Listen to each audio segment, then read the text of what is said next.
Halo teman-teman sobat PMP, selamat datang kembali di channel saya.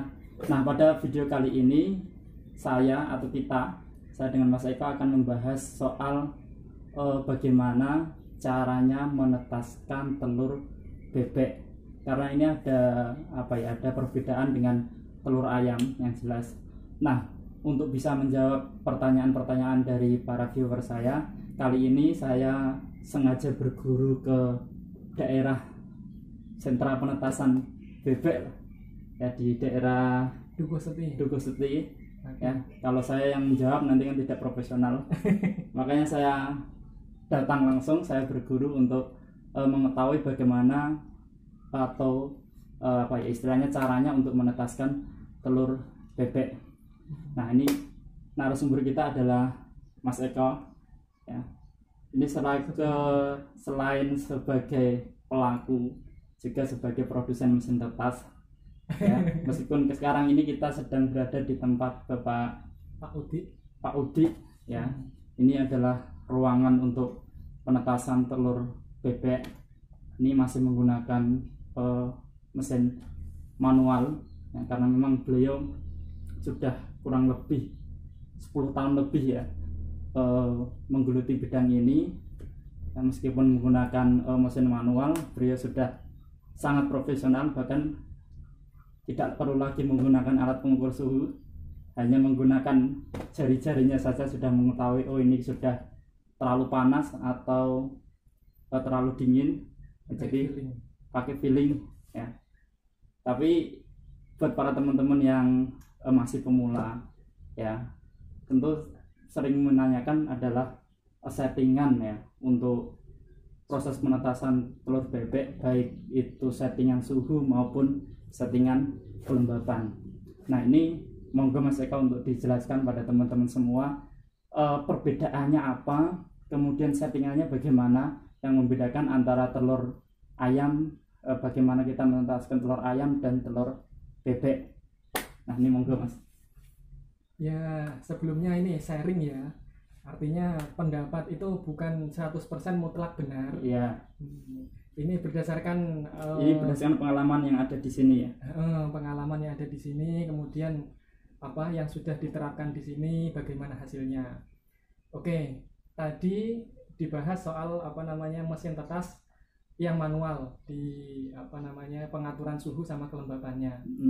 Sebenarnya mengatur suhu dan kelembaban di mesin tetas manual itu lumayan sulit ya, karena memang suhunya itu diatur masih menggunakan termostat manual.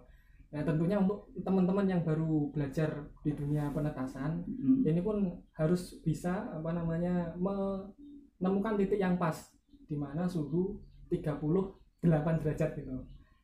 Karena memang kita selain pakai termostat tadi juga masih pakai termometer, biasanya termometer kayu atau termometer digital yang pakai sensor suhu itu. Nah, dari situ suhu itu fungsinya selain sebagai penghangat, itu sebenarnya nyawa dari telur itu sendiri. Kenapa kok disebut nyawa? Karena memang kalau nggak ada suhu, itu proses berkembangnya telur itu akan nihil, dalam artian nggak akan bisa ada perkembangan. Jadi otomatis proses perkembangan embrionya ya. Betul sekali. Dan ketepatan suhu itu juga harus pas, apalagi di penetasan telur bebek. Tentunya teman-teman kalau sudah pernah menetaskan telur bebek itu mungkin ada yang merasakan kok lebih sulit daripada menetaskan telur ayam. Itu benar, kalau menurut saya pribadi itu juga benar, lebih sulit menetaskan telur bebek daripada telur ayam. Karena ini kalau misalkan kita bandingkan ya, menetaskan telur ayam ini ele-elean biasanya atau sederhana-sederhananan. Itu kalau menetaskan telur ayam suhu 38 derajat, kelembapan katakanlah sekitar 65, itu sudah bisa netas. Jadi dari awal dari mulai telur masuk mesin sampai nanti waktunya menetas, tidak dirubah settingannya, sekitar 38 dan kelembapannya sekitar 65, itu sudah bisa menetas. Sudah bisa. Itu kalau ayam. Okay. Nah, ini terlepas kita menentukan persentasenya berapa ya, tapi yang jelas itu sudah bisa menetas. Sudah bisa menetas. Berbeda halnya dengan bebek. kalau bebek itu beda lagi. Kalau misalkan kita terapkan sama seperti itu dengan ayam, menetas yang pasti menetas, ada yang menetas, tapi presentasinya pertama pasti sedikit. Kemudian yang kedua, hasil dari tetasannya itu tidak akan bagus. Yang pertama faktornya tadi suhu ketika dari awal sampai akhir itu 38, otomatis telur itu kan ketika bertambahnya usia memiliki panasnya sendiri, menghasilkan panas sendiri karena dia sudah memenuhi kerabang telur. Perkembangan embrio yang awalnya hanya sebagai sebatas sperma itu dia sudah memenuhi kerabang telur, jadi dia sudah punya panas sendiri. Kalau panasnya tidak kita turunkan, itu nanti dia akan istilahnya netasnya itu bisa jadi lebih cepat. Waktu menetas telur bebek itu kan 28 hari ya masalahnya. Nah, kalau misalkan suhu itu tetap 38 dari awal sampai akhir, kemungkinan dia nanti netasnya itu akan lebih cepat. Oke, berarti sebentar ya, ini berarti awal masuk itu suhunya sekitar 38. Iya. Oke, kemudian nanti di usia berapa hari ini harus diturunkan? Nah, itu sebenarnya bisa kita lihat dua faktor. Kita bisa menentukan berdasarkan hari, atau kita juga bisa menentukan berdasarkan kondisi telur. Berarti bisa menggunakan patokan berapa hari telur itu masuk inkubator, tapi juga bisa kondisional tergantung kondisi telur. Iya. Karena kan di Indonesia ini kan juga musimnya ada musim panas sama musim hujan. Iya. Otomatis itu juga mempengaruhi keadaan mesin tetas. Nah, dari suhu tadi, kalau misalkan kondisi kita bilang kondisi normal ya, dibuat rata-rata, kita melakukan perubahan suhu, itu pertama 38 tadi kita turunkan jadi 37,5, itu di sekitar usia 2 minggu. Oke, sekitar usia 2 minggu suhu diturunkan menjadi sekitar 37,5. Betul. Nah, terus nanti seiring bertambahnya usia lagi, sekitar usia 20 harian, sekitar usia 20 hari menjelang sekitar 23 harian, itu nanti kita turunkan lagi jadi 37. Berarti ada sekitar kurang lebih 2 kali penurunan suhu. Dari awalnya 38 kemudian diturunkan menjadi 37,5, kemudian diturunkan lagi menjadi 37. Oke. Tapi kalau ayam nggak perlu ya, Mas? Kalau ayam sebenarnya kita melakukan penyesuaian itu tujuannya kan untuk lebih menyempurnakan hasil penetasan. Oke. Jadi sebenarnya kalau ayam pun kalau ingin yang penetasannya maksimal juga perlu disesuaikan, tetapi pengaruhnya itu tidak se-ekstrim kalau di bebek begitu. Iya. Betul. Nah, kalau di bebek itu ya itu tadi, itu suhunya tadi ya. Kalau misalkan nggak diturunkan bisa prematur. Atau misalkan netasnya itu cacat.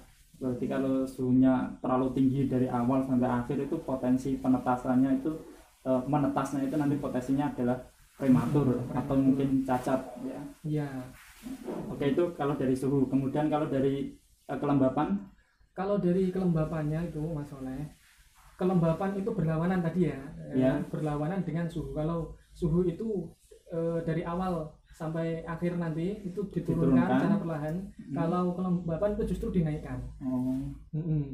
Karena apa? Tujuannya tadi suhu 37 itu juga terhitung sebenarnya masih hangat. Jadi untuk untuk menyempurnakan penyerapan air, penyerapan mineral dari air tadi ke telur itu juga perlu kelembapan yang lebih tinggi. Nah, kelembapan yang lebih tinggi itu sebenarnya fungsinya banyak. Sejauh yang saya tahu, kelembapan itu juga selain bisa memacu pertumbuhan embrio yang ada di dalam telur. Nanti embrionya pertumbuhan embrionya nanti bisa menetas gemuk-gemuk, nggak kurus. Nah, itu. Terus nanti juga bisa ngembukkan cangkang. Jadi untuk melunakkan cangkang, betul. Karena untuk telur bebek sama telur entok itu merupakan tipe-tipe telur yang memiliki cangkang yang lebih keras. Sebenarnya lebih keras lagi ya tadi, mentok itu dia lebih keras lagi karena ukuran telurnya juga lebih besar dari bebek biasa ya, bebek lokal namanya ya. Itu. Lah, terus periodenya saiki ya berarti ya. Ya dari apa ya istilahnya standarnya dulu untuk kelembapannya itu berapa, kemudian kapan kita harus menaikkan kelembapan tersebut. Mulai dari awal, mulai dari telur pertama masuk itu kira-kira kelembapannya kita pakainya biasanya sekitar 60%. Jadi kelembapan waktu telur masuk kira-kira sekitar 60%. Nah kemudian kapan ini nanti dinaikkan lagi? Dinaikkan lagi itu ya kalau misalkan kita berpatokan pada hari ya. Ini nanti tujuannya supaya di akhir itu kelembapan pas saat netas itu kelembapan berada di angka kisaran 80 sampai 85 derajat persen. Ya. Kalau suhu itu derajat, kalau kelembapan itu sabtanya persen. Nah, jadi kita kira-kira nanti melakukan penaikan kelembapan itu ya berkisar antara 5% sampai dengan 10% sekali menaikkan. Ya, sekali menaikkan itu berkisar angka antara itu. Dan itu bisa dilakukan ketika usia telur sekitar 2 minggu lagi. Kayak suhu tadi kan, suhu itu kan diturunkan di masa 2 minggu setelah telur dimasukkan tadi. Kalau kelembapan itu juga sama, dinaikkannya setelah 2 minggu di dalam inkubator.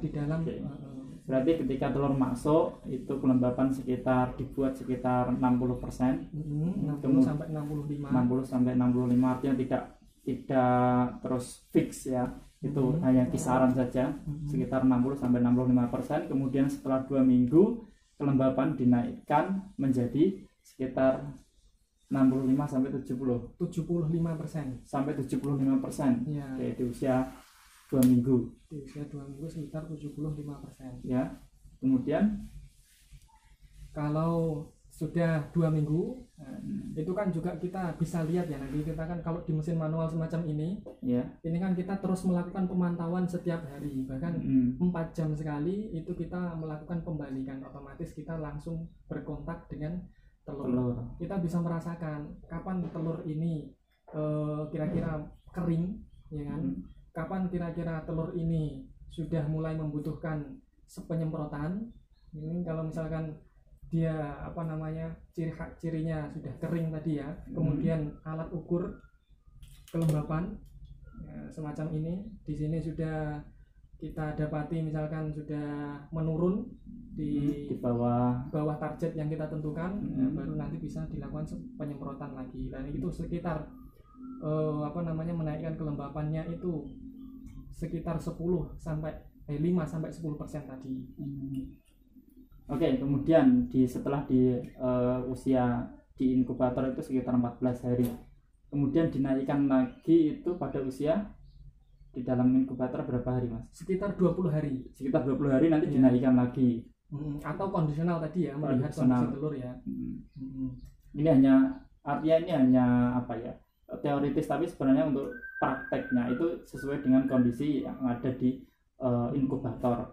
Dan ini juga banyak yang mempengaruhi, Mas ya. Maksudnya lingkungan sekitar mesin, kemudian kondisi cuaca dan sebagainya itu juga mempengaruhi. Jadi rumusnya itu, untuk rumus pastinya tidak ada. Jadi kita harus menentukan berdasarkan pengalaman dan juga boleh dari pengalaman kita sendiri atau pengalaman orang lain. Tentunya kan dari situ kita bisa mengira-ngira. Dalam artian bagaimana sih kita menentukan suhu dan kelembapan yang tepat itu seperti apa. Karena ya tadi, kalau suhu sama kelembapan itu tidak tepat, otomatis kalau kelembapan tidak tepat atau kurang, maka meri yang menetas nanti itu bisa kurus. Jadi kalau kelembapan kurang berpotensi nanti hasil akhirnya produknya meri tadi itu kurus ya. Okay. Terus apa lagi, Mas, yang membedakan dengan ayam? Untuk masalah pembalikan sama ya, Mas? Kalau pembalikan sejauh ini sama saja. Jadi tetap butuh dibalik sama seperti saat kita menetaskan telur ayam. Iya. Pembalikannya pun intervalnya itu ya sekitar 3 sampai 4 jaman. Kalau manual itu kan kita ngitungnya 4 jam sekali. Jadi ya Dan sekitar itu ya, kembalikannya 4 jam sekali. sekitar 3-4 jam sekali butuh dibalik juga, sama seperti saat kita menetaskan telur ayam. Nah, demikian tadi sedikit penjelasan yang bisa kami sampaikan kepada teman-teman semua. Mudah-mudahan nanti bisa memberikan manfaat buat teman-teman. Untuk yang baru gabung, jangan lupa untuk klik tombol subscribe, karena subscribe itu gratis.